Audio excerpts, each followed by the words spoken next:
તો મિત્રો આજે આપણે જોઈશું ફ્રૂટ્સ એન્ડ વેજીટેબલ હાઇજીન, જે આપણને બધાને ખબર જ છે. ફ્રૂટ્સ એન્ડ વેજીટેબલ હાઇજીનનું ઇમ્પોર્ટન્સ શું છે?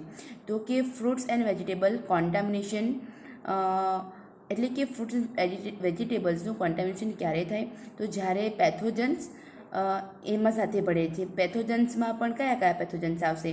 જેમ કે બેક્ટેરિયા છે, બેક્ટેરિયામાં આવશે ઇકોલાય, પ્રોટોજુઆ, હેલ્મિન્થસ, નાના જે કૃમિઓ આવે, યાની કે આપણે વન ટાઈપ ઓફ આપણે કહીએ છીએ કે બધામાં ઈયળ પડી જાય એ ટાઈપનું, બરાબર.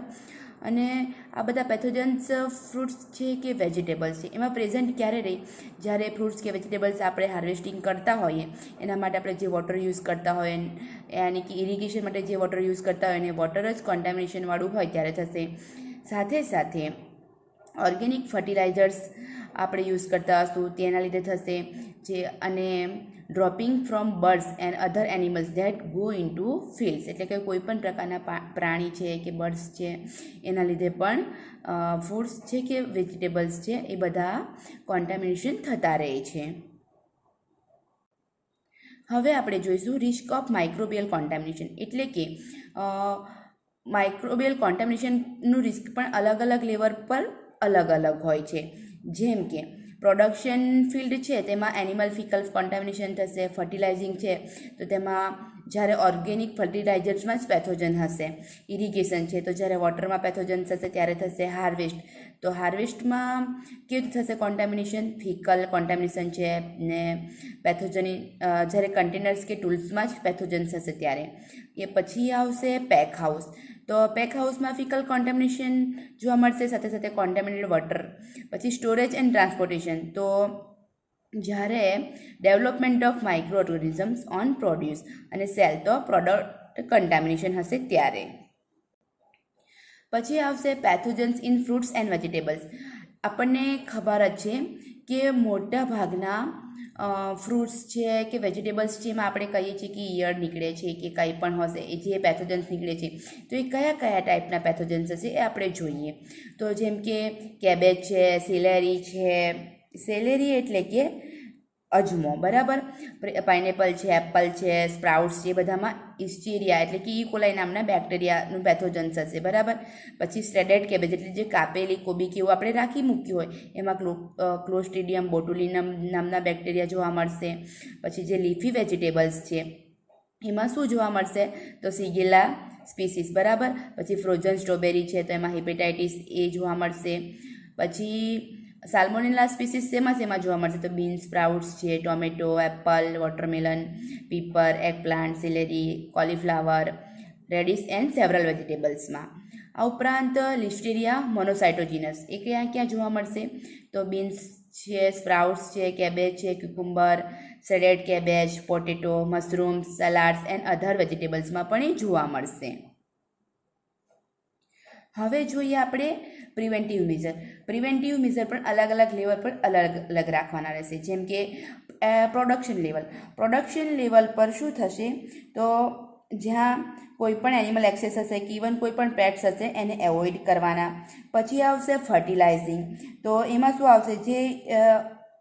જે યુઝ ઇનઓર્ગેનિક ફર્ટિલાઇઝર્સ કરતા હોય ને એનો પ્રોપર કમ્પોસ્ટિંગ કરવાનું. પછી બીજું આવશે ઇરિગેશન. ઇરિગેશનમાં શું આવશે? તો અંડરગ્રાઉન્ડ ડ્રીપ ઇરિગેશન કરવાનું અને વોટરમાં જે માઇક્રો ઓર્ગેનિઝમ્સ વગેરે રહેલા હોય ને એનું ચેકઅપ કરવાનું. આ ઉપરાંત આવશે હાર્વેસ્ટિંગ લેવલ. હાર્વેસ્ટિંગ લેવલ પર શું આવશે? તો કે પર્સનલ હાઇજીન રાખવાનું, પછી પોર્ટેબલ બાથરૂમ્સ, પછી risk awareness, use plastic bins, cleaning, disinfecting tools and containers. પછી આવશે કે પેક હાઉસ. પેક હાઉસમાં પણ શું આવશે? કે personal hygiene, sanitary facilities, avoid animal entrance, eliminate places may which harbour rodents, alternative methods for precooling આવશે, use portable water, filtration and chlorination of or recirculated water and multiple washing. પછી આવશે storage and transportation. તો storage and ટ્રાન્સપોર્ટેશનમાં શું આવશે? તો adequate temperature and relative humidity, avoid repackaging. પછી આવશે એટ સેલ. તો સેલ પર શું આવશે? તો પર્સનલ હાઇજીન આવશે એન્ડ એવોઇડ એનિમલ એક્સેસ આવશે, ડિસ્કાર્ડ ગાર્બેજ ડેઇલી. આટલું બધું આપણે પ્રિવેન્ટિવ મેઝર્સ રાખવાના હોય છે. હવે આપણે જોઈએ safely strong handling and cooking raw vegetables. એટલે કે જ્યારે પણ આપણે વેજીટેબલ્સ લાવીએ કે એટલે એને યુઝ કરતાં પહેલાં કે જે કોઈ પણ રો વેજીટેબલ્સ એને હેન્ડલ કેવી રીતે કરી શકીએ, તો હંમેશા આપણા હેન્ડ પણ વોશ કરવાના બિફોર એન્ડ આફ્ટર. બરાબર. Handling raw food including vegetables. બરાબર. પછી keep raw food including vegetables. પછી separate from ready to eat food. Okay. Use different chopping boards, knives and utensils for raw and ready to eat foods, or wash these items thoroughly in between uses. પછી શું આવશે? તો wash hands for 20 seconds with warm water અથવા તો soap before and after preparing food must wash. બરાબર. Cook them before eating. એટલે હંમેશા આપણે ધ્યાન રાખવાનું કે કોઈ પણ વેજીટેબલ્સ છે કે ફ્રૂટ્સ વગેરે આપણે એને ખાવામાં લેતા હોઈએ પહેલાં આપણા પણ હાથ વોશ કરવાના, ફ્રૂટ્સ છે વેજીટેબલ્સ એને પણ ધોવાનું. સાથે સાથે આપણે જે નાઇફ યુઝ કરતા હોય, ચોપિંગ બોર્ડ્સ હોય, કંઈ પણ હોય, કોઈ પણ યુટેન્સિલ્સ હોય એને પણ આપણે સાફ કરવા જોઈએ. હવે આપણે જોઈશું ફૂડ હેન્ડલર્સ. ફૂડ હેન્ડલર્સમાં શું આવશે કે food sanitiser depends directly upon the state of personal hygiene and habits of the personnel working in the food establishments. બરાબર. Proper handling of foods, utensils and dishes is necessary part of food hygiene. હવે આવશે કે infection transmitted by the food handlers. તો diarrhoea આવશે, dysenteries, typhoid and paratyphoid fever, viral hepatitis, protozoa cyst, eggs of helminths, strepto and staphylococcal infection and બીજું શું આવશે? સાલ્મોનેલોસિસ. બરાબર. આટલું આવશે. પછી આવશે મેથડ ટુ કંટ્રોલ.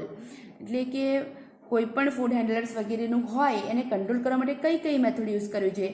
તો કમ્પ્લીટ મેડિકલ એક્ઝામિનેશન. એમાં શું આવશે?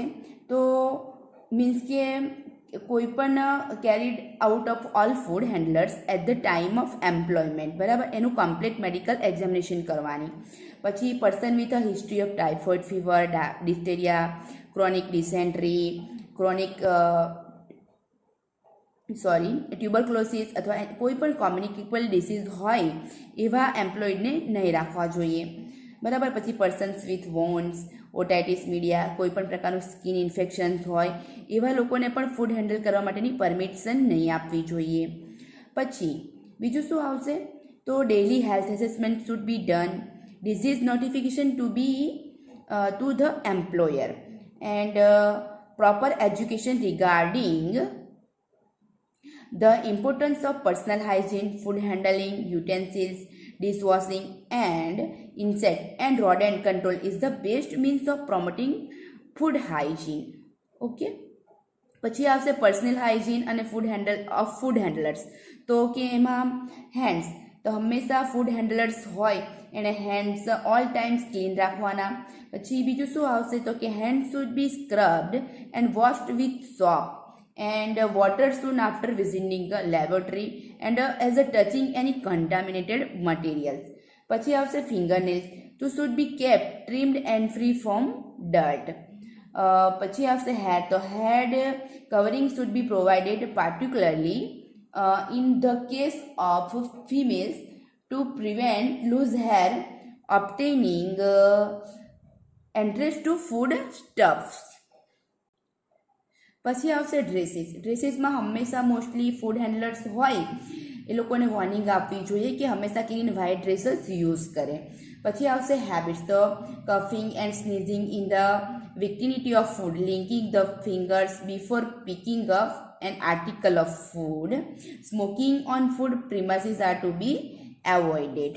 કે એટલે આપણને મોસ્ટલી બધાને ખ્યાલ જ છે કે આપણે કોઈ પણ ફ્રૂટ્સ કે વેજીટેબલ્સ વગેરે યુઝ કરતા હોય તેને કેવી રીતે વોશ કરવા જોઈએ, આપણે હેન્ડ કેવી રીતે વોશ કરવા જોઈએ.